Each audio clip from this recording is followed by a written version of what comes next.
Hello students, welcome to fifth lecture of force and laws of motion. अभी तक हम Newton's के first law, second law and third law पढ़ चुके हैं। हमने कंजर्वेशन ऑफ लीनियर मोमेंटम पढ़ लिया। तो आज उसी के बेसिस पे कुछ क्वेश्चंस ट्राई करते हैं, ठीक है, on Newton's second law. First question क्या है? A hammer of mass 1 kg strikes a nail with velocity 50 meter per second and comes to rest in 0.5 seconds. What is the force experienced by the hammer? देखो, जब hammer hit करेगा वो nail पे नीचे की तरफ फोर्स लगाएगा और नेल इस पे ऊपर की तरफ फोर्स लगाएगा। न्यूटन का थर्ड लॉ क्या कहता है कि ये फोर्स इक्वल एंड ऑपोजिट होती है। अब हमें इसका मैग्नीट्यूड निकालना है। इस क्वेश्चन में चाहे नेल पे फोर्स पूछा होता, चाहे हैमर पे फोर्स पूछा होता, आंसर सेम आना था। तो निकाल के देखते हैं। तो फोर्स ऑन हैमर, फोर्स क्या पढ़ा था हमने? It is change in momentum by time, या m into final velocity minus initial velocity by time. Hammer का कितना मास है? हैमर का मास है 1 किलो। कितनी वेलोसिटी से आ रहा था? Strikes a nail with a velocity and comes to rest.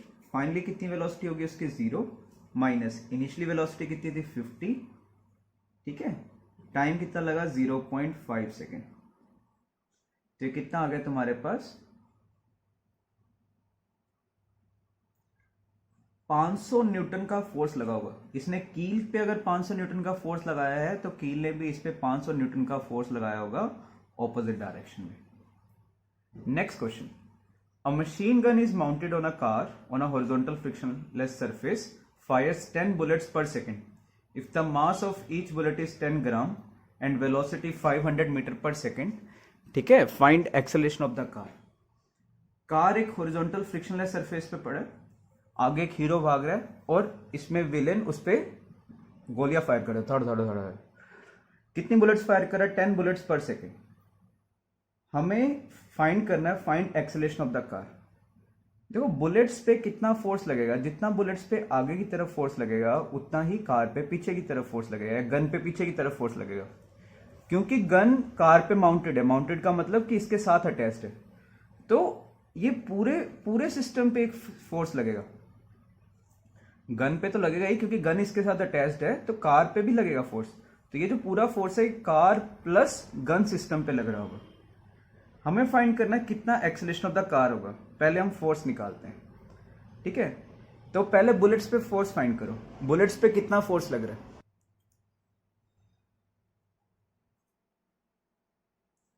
देखो, जब पहले स्टार्टिंग में क्या होगा? बुलेट गन के अंदर होगा और रेस्ट पे होगा, और फाइनली कितनी वेलोसिटी से जा रहा है? फाइनली कहता है कितनी वेलोसिटी से जा रहा है? 500 मीटर पर सेकेंड। तो change in momentum, change in momentum of one bullet is equal to m into v minus u. Mass कितना है एक बुलेट का? 10 ग्राम, उसको केजी में कन्वर्ट करो, इंटू फाइनल वेलोसिटी कितनी है? 500। इनिशियली कितनी थी? रेस्ट पे था ये, तो ये कितना आ गया? 5, ठीक है, KG metre per second. But ये तो तुम्हारे पास किसका चेंज आया? एक बुलेट का, ठीक है। कितने बुलेट्स फायर कर रहा है वो फायर कर रहा है 10 बुलेट्स इन 1 सेकेंड। तो टोटल चेंज इन मोमेंटम कितना आएगा? मान लो अगर वो n बुलेट्स फायर कर रहा है, तो ये तो आ गया एक बुलेट का टोटल चेंज इन मोमेंटम।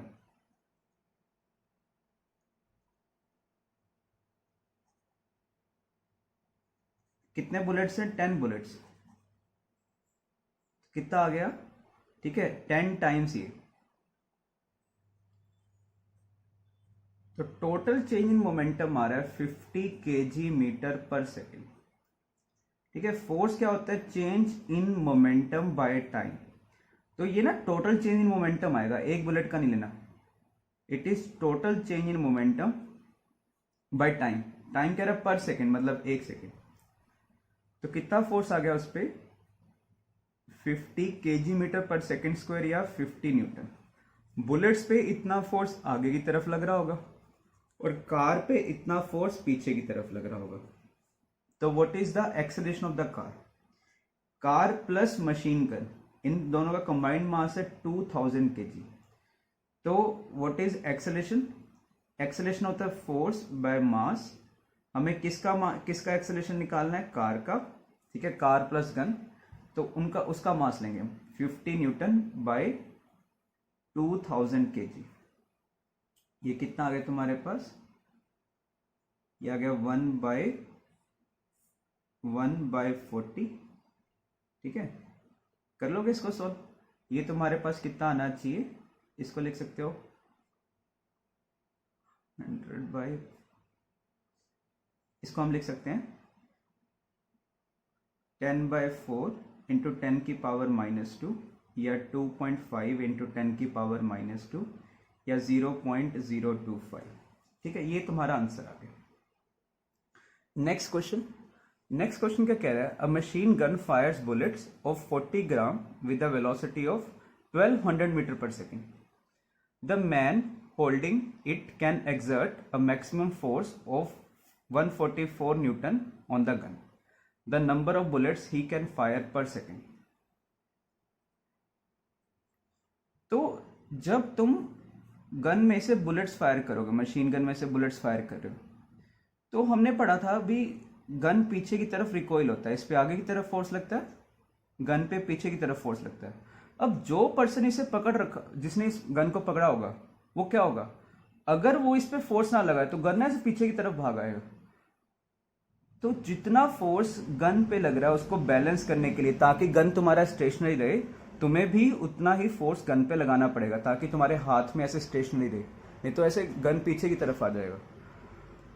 तो कितना तुम मैक्सिमम फोर्स लगा सकते हो गन पे? 144। तो गन पे इससे ज्यादा बुलेट्स ने फोर्स नहीं लगाना, तुमने इसको होल्ड कर रखा है, ठीक है। तो maximum force on the gun कितना लग सकता है? 144 न्यूटन। अब फोर्स निकालते हैं, पहले बुलेट्स पे फोर्स निकालो, जितना बुलेट्स पे फोर्स लगेगा उतना ही तुम्हारा गन पे आएगा। क्या कह रहा है? Machine gun fires bullets of 40 gram with a velocity of 1200 metre per second. तो change in momentum of one bullet is equal to m into v minus u. Mass कितना है? 40 ग्राम। इसको केजी में कन्वर्ट करो। फाइनल वेलोसिटी कितनी है? 1200 minus starting में कितना था? 0। तो ये कितना आ गया? 48 kg metre per second. Change, total change in momentum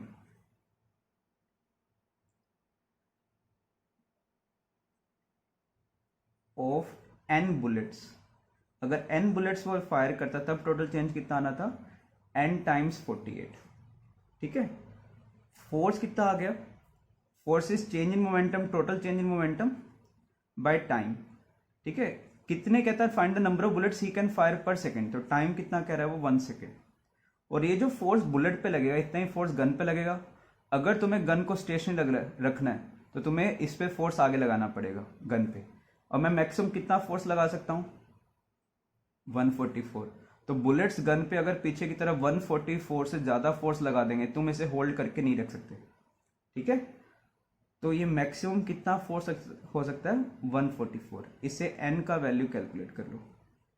144/48 ये आ जाएगा 3। तो मैक्सिमम कितने बुलेट्स फायर कर सकता है? He can fire 3 bullets per second. Next examples. The bodies of mass in ratio 1:2 fall from heights in ratio 3:4. The ratio of their linear momentum on reaching the ground. हम recall करते हैं gravity में, अगर मैं कोई भी एक particle को ड्रॉप करूं, किसी भी मास का हो, मान लो m मास का है, तो उस पर एक ना ग्रेविटेशन फोर्स लगता था mg। उसका एक्सेलरेशन आता था डाउनवर्ड की तरफ, कितना? Which is independent of its mass. मतलब कितने भी मास का पार्टिकल ड्रॉप कर दो, उस पर एक नीचे कितना एक्सेलरेशन आएगा? g downwards. अगर तुमने ड्रॉप करा तो स्टार्टिंग वेलोसिटी 0, h साइड से ड्रॉप करा, फाइनल वेलोसिटी निकालनी है। तो v² minus u² is 2as। Final speed निकालनी है, इनिशियली 0 है, एक्सेलरेशन भी डाउनवर्ड है और डिस्प्लेसमेंट भी डाउनवर्ड है। तो v आता था √2gh।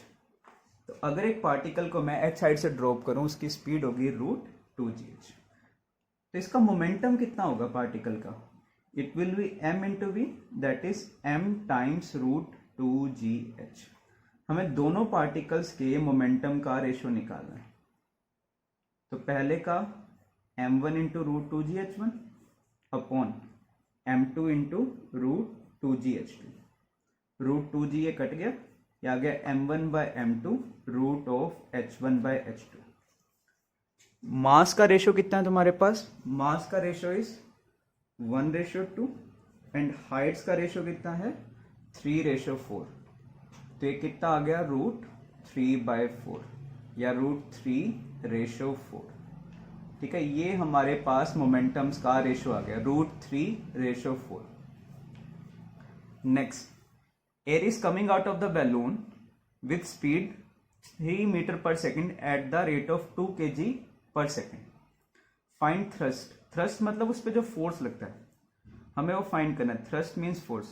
तो एक बैलून है, ठीक है, मैंने तुम्हें लास्ट क्लास में एक एक्सपेरिमेंट भी करके बताया था। यहां से ऐसे बैलून से गैस बाहर आती है, तो न्यूटन के थर्ड लॉ से अगर गैस पे फोर्स नीचे की तरफ लग रहा है, बैलून पे इतना ही फोर्स ऊपर की तरफ लगेगा। हमें फाइंड करना है कितना बैलून पे फोर्स लग रहा है। तो गैस पे निकालते हैं, कितना गैस बाहर आ रहा है। कहता है कि 2 kg पर सेकेंड से बाहर आ रहा है with speed 3 metre per second. जो गैस पहले बैलून के अंदर था वो रेस्ट पे था। फाइनली जब बाहर आया, कितनी स्पीड से बाहर आया? 3 मीटर पर सेकेंड से। तो what is change in velocity? Change in velocity of gas, change in velocity कितना हो गया? 3 - 0। Change in momentum, change in momentum कितना हो गया? Mass into change in velocity. Force क्या हो गया? Mass into change in velocity by time. तो मास बाय टाइम ये कितना रखा है? 2 kg पर सेकेंड। तो it is 2 kg in 1 second. Delta we change in velocity is 3। तो कितना फोर्स आ गया? 6 न्यूटन का फोर्स आ गया। गैस पे इतना ही फोर्स नीचे लग रहा होगा, बैलून पे 6 न्यूटन का फोर्स ऊपर लग रहा होगा। एक नेक्स्ट क्वेश्चन देखो, इसी चीज पे बेस्ड है। एक बीकर दिया हुआ है, उसमें से कुछ पानी बाहर गिर रहा है, ठीक है।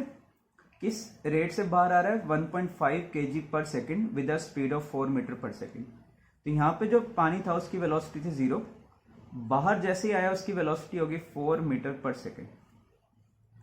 तो what is change in velocity? Change in velocity of water, it is 4 - 0, ठीक है।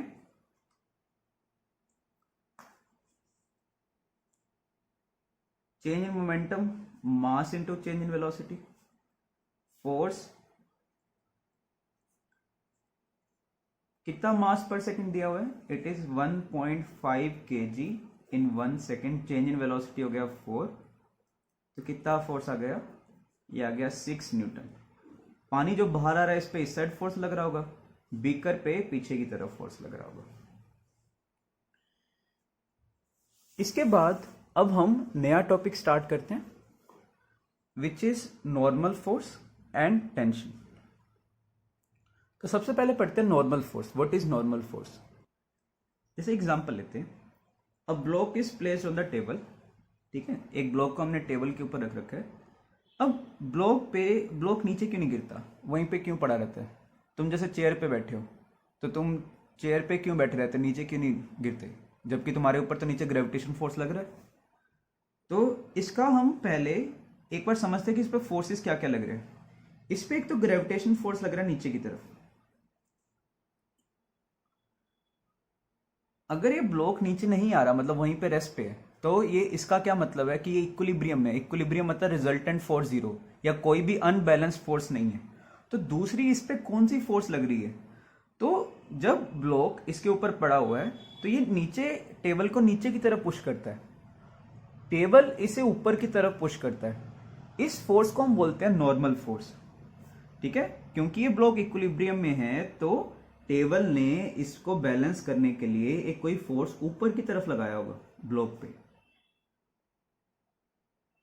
जो फोर्स इस mg को बैलेंस कर रहा है, ठीक है।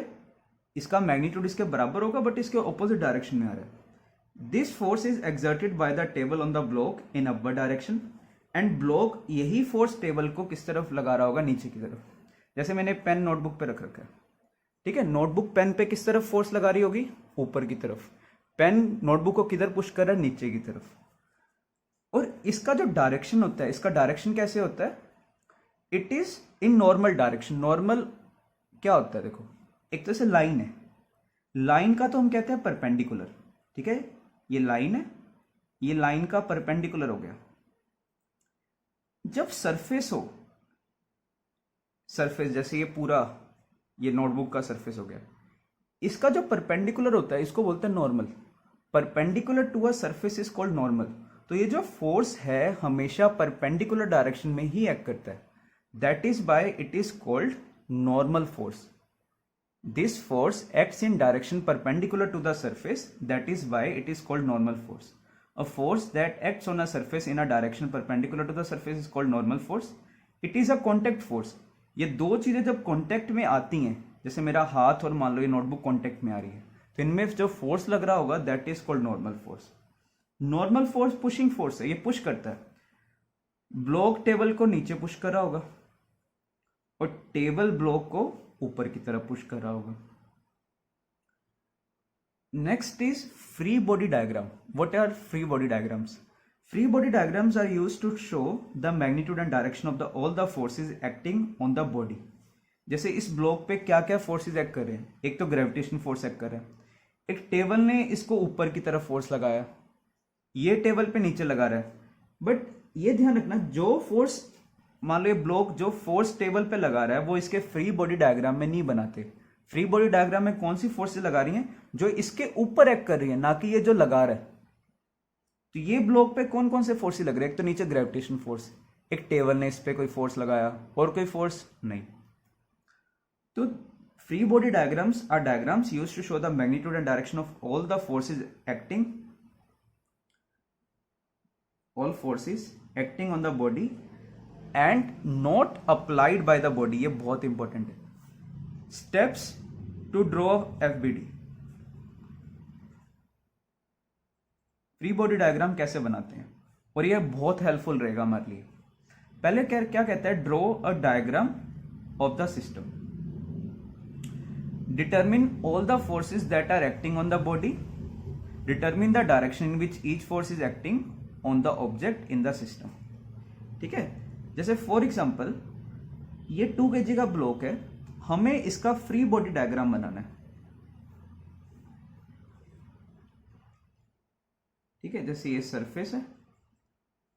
अब देखो इस पे ये 2 kg का फोर्स कौन लगा रहा है, ये लगा रहा है अर्थ, इसको अपनी तरफ पुल कर रहा है, ग्रेविटेशनल फोर्स। ठीक है, ये सरफेस इसको किस तरफ पुश कर रहा होगा, इसके परपेंडिकुलर डायरेक्शन में, ऊपर की तरफ।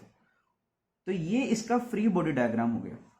अब मैं बोलूं इस सरफेस पे फोर्सेस बताओ, इसने सरफेस को ऊपर की तरफ पुश किया, इसने सरफेस को नीचे की तरफ पुश किया होगा। तो ये तुम्हारा फ्री बॉडी डायग्राम हो गया।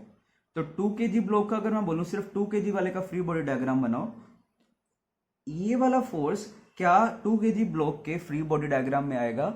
नहीं। कोई भी ब्लॉक अगर किसी सरफेस पे जो फोर्स लगाता है वो उसके फ्री बॉडी डायग्राम में नहीं आएगा। जैसे ये नॉर्मल का फोर्स, ये तो सरफेस पे लग रहा है, तो ये सरफेस के फ्री बॉडी डायग्राम में बनाओगे, ब्लॉक के फ्री बॉडी डायग्राम में नहीं बनाते हो। तो ब्लॉक पे कौन कौन से फोर्स लग रहे हैं, ये 2 mg का एक तो फोर्स लग रहा है, ये कौन लगा रहा है, ये अर्थ लगा रहा है, अर्थ अपनी तरफ ग्रेविटेशन फोर्स से पुल कर रहा है। फिर सरफेस ने इस पे नॉर्मल फोर्स लगाया। अच्छा, कई बार ना बच्चों को ये डाउट होता है, क्या ये नॉर्मल और ये 2g क्या ये एक्शन रिएक्शन पेयर हैं? Is this normal, is normal and mg action reaction pair?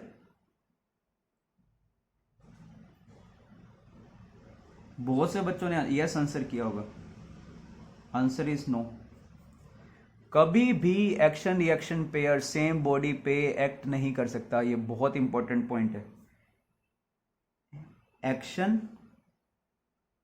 Reaction pair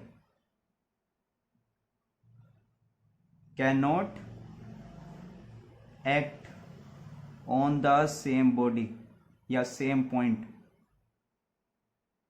तो देखो मैं फिर समझा रहा, एक्शन रिएक्शन पेयर कौन से हैं। अर्थ ने ब्लॉक को अपनी तरफ mg से पुल किया, तो ब्लॉक ने अर्थ को mg से पुल किया होगा, ये एक्शन रिएक्शन पेयर है। एक्शन किसने किया, अर्थ ने ब्लॉक को पुल किया, उसका रिएक्शन क्या था, ब्लॉक ने भी अर्थ को पुल किया। बट अर्थ का एक्सेलरेशन या मोमेंट क्यों नहीं कंसीडर करते, मैंने बताया था क्योंकि अर्थ का मास बहुत ही ज्यादा, कितना मास था, 6 × 10⁻24 kg।